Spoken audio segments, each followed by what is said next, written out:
எல்லாருக்கும் வணக்கங்க. எல்லோரும் நல்லா இருக்கீங்களா? இன்றைக்கி நம்ம கண்ணமாஸ் விலாகில் என்ன வீடியோ பார்க்க போகிறோம்னா, சும்மா தகன்னு குழம்ப பார்க்கும்போதே தெரியும், அவ்வளோ சூப்பராக வந்திருக்குங்க.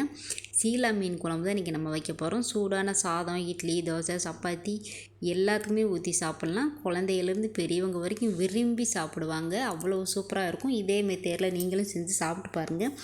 குழந்தைகளுக்கெல்லாம் நீங்கள் தாராளமாக மீன் கொடுக்கலாம். முள்ளே இல்லாத மீனுங்க. ஒரு முள் தான் சென்டரில் இருக்கும். மீன் சுத்தம் பண்ணி வச்சாச்சுங்க. உப்பு மஞ்சத்தூள் போட்டு கழுவும் போது அந்த வெடுக்கு வாடை, அந்த வளவளப்பு தன்மை இதெல்லாம் இருக்காதுங்க. நல்லா இருக்கும். மீன் நல்லா சுத்தமாயிரும். இப்போ தேவையான அளவு எண்ணெய் சேர்த்துக்கலாம். நல்லெண்ணெய் இருந்தால் சேர்த்துக்கங்க. குழம்பு நல்லா டேஸ்ட் கொடுக்கும்.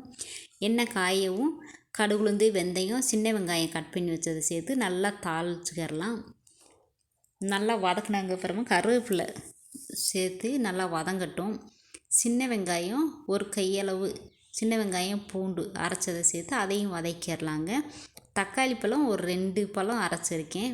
நார்மல் சைஸு தாங்க. இந்த மாதிரி அரைச்சி சேர்க்கும்போது குழம்பு டேஸ்ட்டு கொடுக்கும். கெட்டியாகவும் இருக்கும் குழம்பு. அதுக்காக தான் நம்ம சேர்க்குறது. ஒரு சிலர் பார்த்திங்கன்னா அரைக்காமலே தாளிக்கிறது மட்டும் போதும் அப்படின்னு விட்டுருவாங்க. இந்த மாதிரி செய்யலாம், அப்படியும் செய்யலாங்க. இப்போ மஞ்சத்தூள் சேர்த்துக்கரலாம். மஞ்சத்தூள், குழம்பு மிளகாத்தூள், குழம்புத்தூளுங்க 2 ஸ்பூன் சேர்த்து, தனி மிளகாத்தூள் காஷ்மீர் சில்லி போட்டு அரைச்சதுங்க. கலருக்காக நான் கொஞ்சம் சேர்த்துருக்கேன். இதையும் எண்ணெயிலேயே நல்லா வதக்கிக்கிறலாம். இந்த மாதிரி செஞ்சு சாப்பிட்டு பாருங்கள். நீங்கள் விடவே மாட்டீங்க. மீன் குழம்புன்னா இந்த டேஸ்ட்டில் தான் சாப்பிட்ணுன்னு தோணும் உங்களுக்கு. இப்போ புளி கரைசல் தேவையான அளவு சேர்த்துக்கலாம். நான் கம்மியான புளி கரைசல் தாங்க சேர்த்துருக்கேன். உங்களுக்கு கூடுதலாகவோ குறைச்சலாவோ நீங்கள் சேர்த்துக்கலாம். தண்ணியெல்லாம் கரெக்டாக அளவாக ஊற்றி நம்ம உப்பெல்லாம் போட்டு நம்ம கொஞ்சம் நேரம் நல்லா கொதித்து வரட்டும்.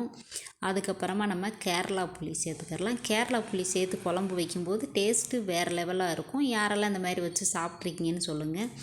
கேரளா புளியும் நம்ம நாட்டு புளியும் சேர்க்கும்போது குழம்பு கொஞ்சம் வித்தியாசமாக டிஃப்ரெண்ட்டாக டேஸ்ட் கொடுக்கும். நல்லாயிருக்கும். அந்த பழைய குழம்பு மீன் குழம்புலாம் சாப்பிட்டு பாருங்கள். நல்லாயிருக்கும். அந்த மீன் குழம்புல அந்த புளி இறங்கி குழம்பு நல்லா டேஸ்ட்டாக இருக்கும். இப்போ அந்த புளியை சேர்த்து நல்லா காயட்டும். எண்ணெய் பிரிஞ்சு வரவும் குழம்பு காயவும் நம்ம மீன் சுத்தம் பண்ணி வச்சதை சேர்த்துக்கரலாம். குழந்தைகளுக்கெல்லாம் பார்த்திங்கன்னா இந்த மீனெல்லாம் தாராளமாக கொடுக்கலாங்க.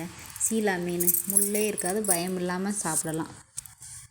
இந்த முள்ளெல்லாம் பார்த்திங்கன்னா தொண்டையில் மாட்டிக்கிடுச்சுன்னா ஒரு உருண்டை சாப்பாடை அப்படியே கடக்குன்னு வாயில் போட்டு முழுங்கினோம்னா அந்த தொண்டையில் இருக்கிற முள் அப்படியே உள்ளே போயிடும்னு சொல்லுவாங்க. இதை ட்ரை பண்ணி பாருங்கள். இது எல்லாருக்குமே தெரிஞ்ச விஷயமாக தான் இருக்கும். இருந்தாலும் தெரியாதவங்களுக்காக சொல்கிறேன். இப்போ குழம்பு நல்லா காஞ்சிருச்சுங்க. எண்ணெய் பிரிஞ்சு வந்துடுச்சு. இப்போது மீன் சுத்தம் பண்ணி வச்சதை சேர்த்துக்கலாம். நான் 2 பீஸ் மட்டும் எடுத்து வச்சுட்டேங்க. அது எங்கள் அவ்வா தாத்தாவுக்கு பொரியல் பண்ணி கொடுக்கலாமேன்னு. மற்ற எல்லா மீனையும் போட்டாச்சு குழம்புல. மீன் குழம்பு பார்த்திங்கன்னா உடனே வச்சு சாப்பிட்றத விட பழைய குழம்பு தான் நல்லா டேஸ்ட் கொடுக்கும். அந்த மீனில் எல்லாமே அந்த மசாலா எல்லாம் இறங்கி நல்லா டேஸ்ட்டாக இருக்கும். அருமையான மீன் குழம்பு ரெடி ஆயிடுச்சுங்க. இப்போது மீன் பொரியல் 2 பீஸ் இருந்துச்சு இல்லையா, அதை நம்ம பொரிச்சுக்கலாம். வேறு எதுவுமே சேர்க்கலை. இஞ்சி பூண்டு எதுவுமே, தனி மிளகாத்தூள், மஞ்சத்தூள், உப்புங்க தேவையான அளவு, அவ்வளவுதான்.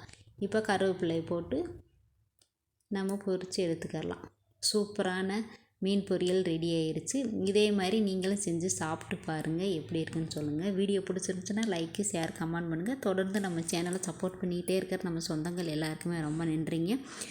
கண்ணமாஸ் விலாகை மறக்காமல் சப்ஸ்கிரைப் பண்ணிவிட்டு ஷேர் பண்ணி விடுங்க. பாய். நன்றி. வணக்கம்.